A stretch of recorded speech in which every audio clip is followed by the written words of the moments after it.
Content எடுத்தேன் அப்படிங்கிறதுக்கான ஒரு இன்ஸ்பிரேஷன் என்னவா இருந்துச்சுங்கிறத வீடியோட எண்டில் சொல்கிறேன். மறக்காமல் ஃபுல் வீடியோ பாருங்கள். அப்போ தான் நான் எதனால் இந்த வீடியோ எடுக்கிறேன் அப்படிங்கிறது உங்களுக்கு தெரிய வரும். சப்ஸ்கிரைப் பண்ணி பக்கத்தில் இருக்க பெல் ஐக்கானை டச் பண்ணிக்கோங்க. அப்போ தான் உங்களுக்கு நான் போடுற ஒன்று நோட்டிஃபிகேஷன்ஸ் வரும்.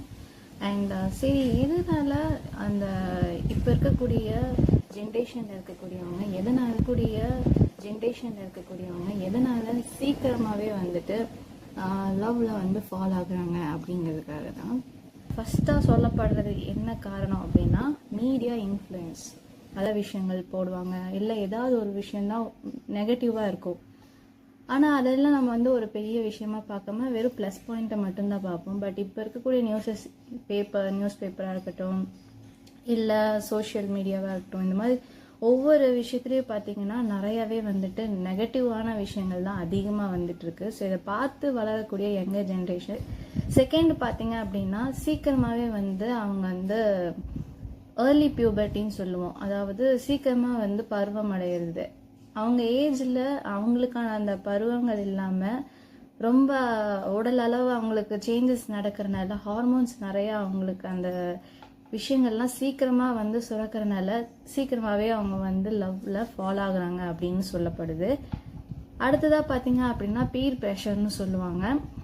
அதாவது வந்துட்டு கூட யாராவது சொந்தக்காரங்களாக இருக்கலாம், இல்லை ஃப்ரெண்ட்ஸஸாக இருக்கலாம், யாராக இருந்தாலுமே அவங்க ஒரு விஷயம் பண்ணுறாங்கன்னா பேசிகிட்டு இருக்கும்போதே நம்ம வந்துட்டு சொல்லுவோம் இல்லையா, டே நான் வந்து இந்த பொண்ணை லவ் பண்ணுறேன், அந்த பொண்ணை லவ் பண்ணுறேன்.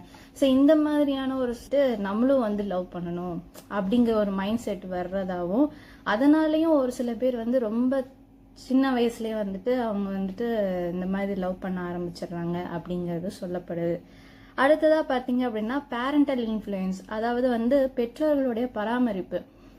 பெற்றோர்கள் ரெண்டு பேருமே வந்துட்டு, அப்பா அம்மா ரெண்டு பேருமே வந்து என்ன பண்ணுறாங்க அப்படின்னு பார்த்தோன்னா, அந்த குழந்தைங்கக்கிட்ட ஒரு லிமிட்ஸ் இல்லை, ஒரு பவுண்டரிஸ் இல்லாமல் அவங்களே வந்துட்டு நிறைய விஷயங்கள் அந்தந்த ஏஜில் தெரிஞ்சுக்க வேண்டிய விஷயங்களை தவிர்த்து அதிகமான விஷயங்கள் வந்து அவங்க தெரிஞ்சுக்கிறாங்க. இதனாலேயும் வந்து சீக்கிரமாகவே யங்கர் ஏஜ்லேயே வந்துட்டு அவங்க லவ்வில் வந்து விழுகிறாங்க அப்படின்னு சொல்லப்படுது.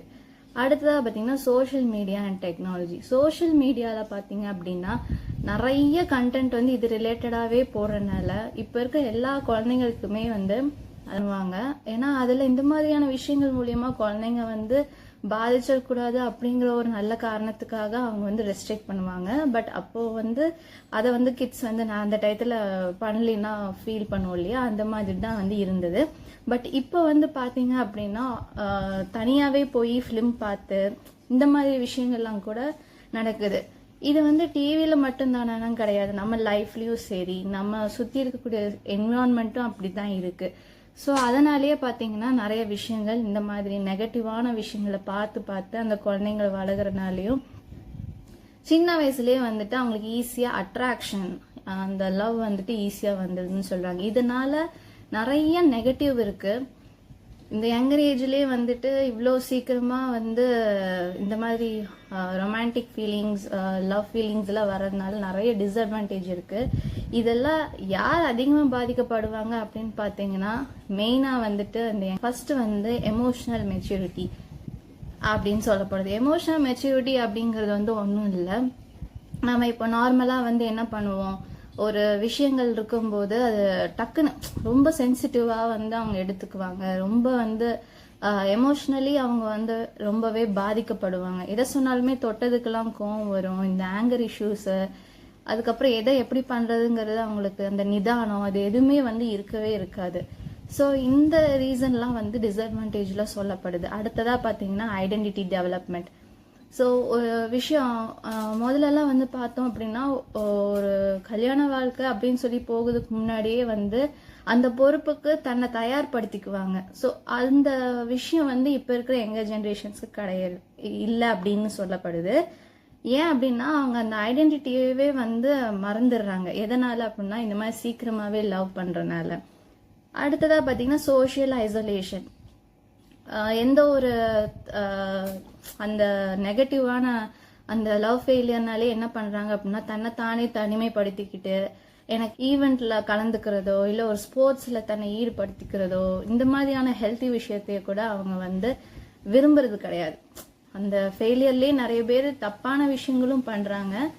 நான் ஒன்று படிக்கணும்னு நினைப்போம், அதுக்குள்ள நமக்கு இந்த மாதிரி லவ்ல விழுகிறதுனால அந்த எஜுகேஷனா இருக்கட்டும், அவங்க நான் ஃபியூச்சர்ல இந்த மாதிரிலாம் நடக்கணும் இருக்கணும் அப்படின்னு நினைக்கக்கூடிய அந்த கனவுகளாக இருக்கட்டும், இது எல்லாமே வந்து ஸ்பாயில் ஆகுது. அடுத்ததா பாத்தீங்கன்னா பட மாட்டாங்க, ரொம்ப மென்டல் ஹெல்த் பாதிச்சு ரொம்ப என்ன சொல்றது ரொம்பவே வந்து அவங்களுக்கு பாதிப்பாகும். எதுலேயும் ஈடுபடாம ஹாப்பியா இருக்க மாட்டாங்க, சேடா இருப்பாங்க, எல்லா விஷயத்தையும் அவங்களுக்கு நெகட்டிவா தெரியும், அழுதுட்டு இந்த மாதிரியான விஷயங்கள்லாம் பண்ணுவாங்க. ஸோ சரி, நான் சொல்லியிருந்தேன் இல்லையா வீடியோ ஸ்டார்டிங்ல எதனால நான் இந்த கண்டென்ட் எடுத்து பேசணும்னு நினைச்சேன்ட்டு. ரீசெண்டா ஒரு நியூஸ் வரைக்கும் இந்த ஜென்ரேஷன் வந்துட்டு சீக்கிரமாவே எதா இருந்தாலும் எதனால மூவ் ஆகுறாங்க, அந்த ஒரு இம்பார்ட்டன்ஸோ அந்த ஒரு ஏஜுக்கு தகுந்த மாதிரியான எந்த விஷயமுமே இப்ப இருக்கிற ஜென்ரேஷன்ஸ் கிட்ட பார்க்க முடியுது இல்ல. ஸோ இது எல்லாத்தையும் பாக்குறப்போ இந்த கண்டென்ட் எடுத்து பேசணும் அப்படின்னு தோணுச்சு. ஸோ அதனாலதான் இந்த வீடியோ வந்து நான் உங்களுக்கு போட்டிருக்கேன். அண்ட் இது மாதிரி உங்களுக்கு நிறைய விஷயங்கள், எதனால லைஃப் பேஸ்டான விஷயங்கள், இந்த மாதிரியான நிறைய விஷயங்கள் தெரிஞ்சுக்கணும் அப்படின்னு நினைச்சீங்கன்னா என்னோட வீடியோ தொடர்ந்து பாருங்க, சப்ஸ்கிரைப் பண்ணுங்க, லைக் பண்ணுங்க, ஷேர் பண்ணுங்க. மறக்காம அடுத்த வீடியோல பாக்குறேன். Until then, bye from Twinkle Bell Annie.